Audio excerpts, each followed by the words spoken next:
Kyle the Beast. Oh, man. Who I've had the pleasure to watch on numerous promotions for the last 3 years. Seen this guy just mature into an absolute monster. Absolute. His skill set proves every match. There's not a match he doesn't impress. I remember one of the matches he was fighting Joey Janela, and the both of them went flying off the ropes and into a table on the outside, and we all thought they were dead. And I think at one point Janela even said he passed out. I will say that Kyle has just developed into one of these guys. I think is the total package. Really, just gets the entertainment side, gets the athletic side, gets it in the ring, gets it out of the ring. And he's going to have the chance to showcase that on February 6th. He's going to step in the ring. What can I say? First time in UWA Elite history, we're going to get Kyle the Beast versus Matt Tremont. That's what do you want me to say? I mean, between Hedges' confrontation with the man who ran him down and Kyle versus Matt Tremont, there's no reason why, if you're in New Jersey or New York or PA, you shouldn't be in South River on February 6th. I am going to shut my mouth and give way to Kyle the man himself. Let him step in here. What's going on, my man? What's going on, Mr. Nasty? So you speak, huh? Yes, I do. All right. Yeah. I thought it was going to be one of these grunt for yes, two for no. But, yeah, so I mean, I've followed you around with JCW and UWA and even some Superstores of wrestling and some other ones. Yeah. But we've watched you. I mean, if you listen to our show, every one of us, from myself, Nick Kabir, JT, we've always said you impress us every match. It doesn't matter, you get better and better and better. And now we've noticed a huge physique change. Yeah. Like, what's going on here? Working out is becoming number one compared to anything else right now. I mean, training is another thing, and that gets done also, but working out, if you want to be a wrestler, you got to look like a wrestler. If you want someone to look at you like you're larger than life, then you got to look that way. So does the diet include still eating goldfish? No, I switched over to sardines. They're a little smaller, lighter, so. If anybody did not know, what we meant by that is, I think it was 2014 at the Middlesex County Fair, he decided to eat one of the little kids' prize goldfishes. Yeah. Hey, sometimes you just got to do what you got to do. Get hungry right on the spot, and you got to get rid of it. It probably would have died on the way home anyway, so he probably did it a favor. But, so what's upcoming for you? We were talking about Matt Tremont, and I mean, everybody pretty much knows the track record of Matt Tremont. Yeah, me and versus CZW champion Matt Tremont, Holy Trinity Church, South River, New Jersey, setting the standard. It's going to be awesome. I mean, it is the first time it's happening in UWA Elite, in a UWA Elite roof, I guess. But me and Matt Tremont have collided before, on two different occasions. One for On Point Wrestling, where we wrestled in a bulldozer boxes of death match, and that was pretty brutal. And I stepped into his house and his game, and he had me. He beat me fair and square. Then we tangled one more time back in 2014. It was me and him in a no DQ match back in his realm. And I got the better of him there in JCW. That was in Barnegat. But both times, they don't call him a bulldozer for no reason. Guy hits with a ton of bricks behind his arm. So like, he's one of those guys who studies wrestling. He's with the psychology of wrestling. He tries to outthink. It's not all about power sometimes. Sometimes he tries to outthink his opponent. Another thing is, everybody looks at Matt Tremont and they immediately think violence and all the death matches and stuff like that.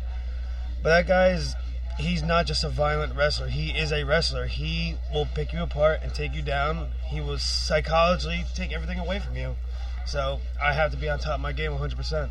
So what's your predictions? I'm not going to say what your game plan is because we don't want Matt to know.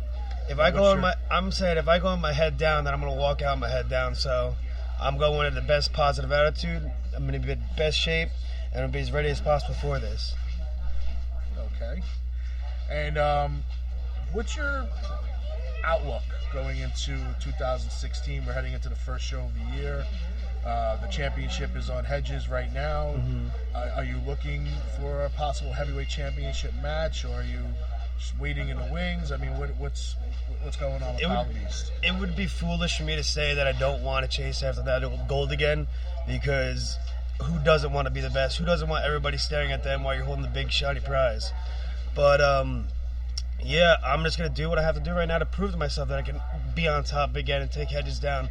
We have quite a history, too, so it would be great to take it away from someone like him. Okay. He happens to be in-house right now, walking around. He's not looking very happy being not active right now. But everybody's going to pick on him because he can't get back in the ring right now. But it's okay. He is the champ, so he does get respect. Yeah. But I appreciate you coming on. Yeah, no problem. I wish you luck. Thank you very much. Continue on your great progress. Yep. And well, maybe at the end of 2016, maybe we'll be talking to the champ.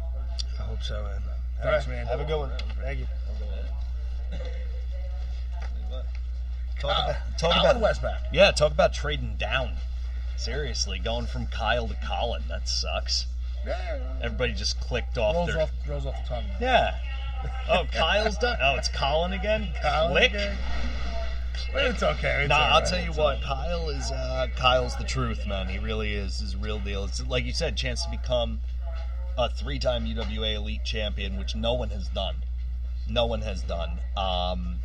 And just one of these guys that, you know, like Hedges, like Arcadia, like John Rome, one half of the tag champs, who've been around for 10 years, you know, helping build this company, like Cypress and Mike Quest, who are going in the Hall of Fame on February 6th. And I'm sure Dave Swan's going to come on in a minute. He'll talk a little bit about the Hall of Fame, and I think that you should probably ask him about Ultimate Turmoil, which is the other kind of pillar cornerstone match that's going on at Setting the Standard. It's a 8-man gauntlet-style elimination match to determine the next number one contender to Hedges' UWA Elite Championship when he's cleared to return in March, April. So that match is stacked this year. Got Arcadia in that match. You got I-Champion Drake Chambers in that match. Sean Damage 365 McNellis is in that match. Corey Dillinger, Bose, Joey Adams, King Tech, Nicholas K. Those are the 8. Now, this is what kind of match is this? Is this a pinfall match? This is 2 men start. 1 man is eliminated via pinfall, submission, count out, or DQ.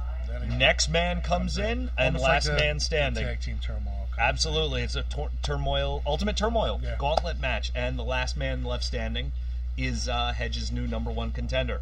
So it could be any one of those 8 men.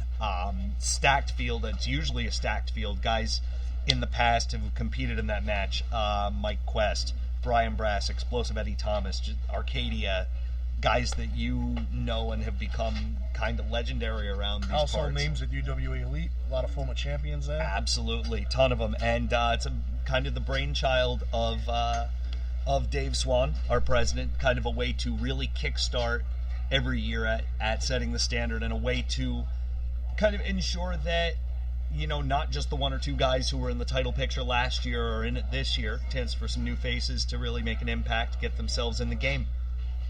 Yeah. So I guess if Dave's ready, I will cede my seat to UWA Elite President Dave Swan, and you guys can argue about stuff for 15 minutes. That's what we do. That's what we do on Facebook. That's what you do all the time. That's what we do on Facebook. This should go very well. If we didn't have Facebook, we probably wouldn't talk. Dave, welcome. Hey, Kevin, how are you? All right. So tell us a little bit about this turmoil match we got going on for the number one contendership. Well, you have the Ultimate Turmoil match. We kind of kick off every season with it. Like Colin West was saying, it's kind of a way to kind of put some fresh faces in the championship, you know, window.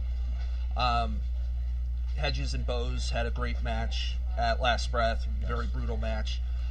Bose is going to have an opportunity to be in this thing. You know, maybe he'll get another championship match. But, you know, there's 7 other guys, so there's a good chance that one of them are going to pull this thing out. It's always an interesting match. It's always fun. It's unpredictable. And it's a tough one to pull out, because if you draw 1 or 2, you have to win 6 matches in a row. Right. Which nobody's ever done. So it's tough. So right now it could be the luck of the draw or just luck in general. I mean, you could pull number 4 and be still fighting the guy who pulled number 1, or you could come in number 8. Yeah, I mean it's a lot of luck. So, all right. So what's your outlook for 2016? Obviously February you got your first show. What's the outlook? Anything trying to change? Do new things? Yeah, well, I mean, I think last year was really kind of a breakthrough year for us. The crowds got considerably bigger. I feel like the shows got a lot better. We're kind of putting stuff together still. There's a lot of companies out there that we're competing with for the fans to give us their money. That's what we're doing. We're just trying to put together the best product for the show. We're definitely working on expanding. If you go to UWAelite.com, we have the full schedule of shows. We have 10 shows up that are going to be at Holy Trinity Church. That all the dates for the year are up there. We're going to be back at the Middlesex County Fair in August, and we're working on a couple more shows to add to the lineup. Now, you mentioned with the fan base increasing, which means it gets a little bit tighter at Holy Trinity. Does UWA Elite possibly see in their near future a second venue or maybe a brand new main venue? Yeah, it's possible. I mean, if we get to the point where we are consistently selling out Holy Trinity, which the last 3 shows of 2015 we sold the building out. So, I mean, if we get that, we're going to be looking into expanding, letting us grow with the fan base. We're going to be looking into possible new buildings.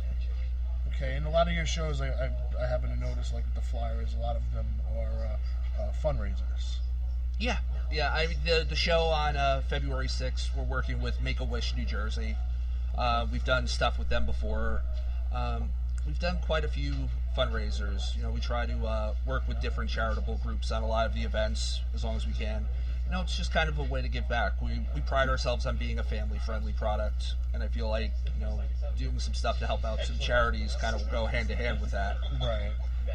Any possible outdoor shows? Yeah, I mean, anything's possible. We don't have anything scheduled right now as far as going outdoors, but, I mean, anything is possible. I mean, the Middlesex County Fair, those are out, and, those draw tremendously big crowds because the fair itself draws big crowds, so we're fortunately enough to be branded with them, and we know we get their fans attending our shows. Yeah, I'm one of those carnival people that are guilty of saying that I go because of the food. Oh, yeah. And we get treated to wrestling on top of it. Yeah, well, I mean, the Middlesex County Fair is a long week. We do 25 shows in 1 week. And so I'm there pretty much all day and night, every day, which means I'm eating that so bad, but so good. Yes, exactly. All right, Dave, appreciate your time, and definitely good luck with UWA Elite for 2016. Good luck on the 6th with the show. Sorry we couldn't be there. I'm sure you'll be there in March. Oh, I'll be, Yep. As long as I don't have, I keep telling you, it's like every single time you guys have a show, the worst possible things come up, like I have to go to a wedding. Yes, yeah. And I'm sorry, as much as I love wrestling, I'm not winning that argument at home. No, I know. I don't blame you. But I appreciate your time. Yeah, thanks for having me. Thanks. In fact, I see the UWA Elite Champion Hedges is hanging by. I think we're going to tag him in, let him talk about his injury and how he's dealing with that. Come on, big man. Hold on a second to get all situated. Hello. What's up, champ? Hey, sir. Nice to meet you. Nice to have. Long time no see. Nice to be here. Yeah. So First I'm time. sure you heard before. I was like you're growing on me, bro. Yeah. That's the goal here. Well, your fans are loving you, and the attitude has changed, and the work ethic has changed, and I gotta say it's like Hedges 2.0 is winning it over. It's a completely different world from this side of things. It's nice. I gotta say, I definitely feel better. Current situation aside, with the rundown, which we'll get into, I'm sure, a little bit later. But yeah, it's amazing. I used to feed off, the energy that they would give, the hatred towards me, just doing what I needed to do. But now it's like a whole new kick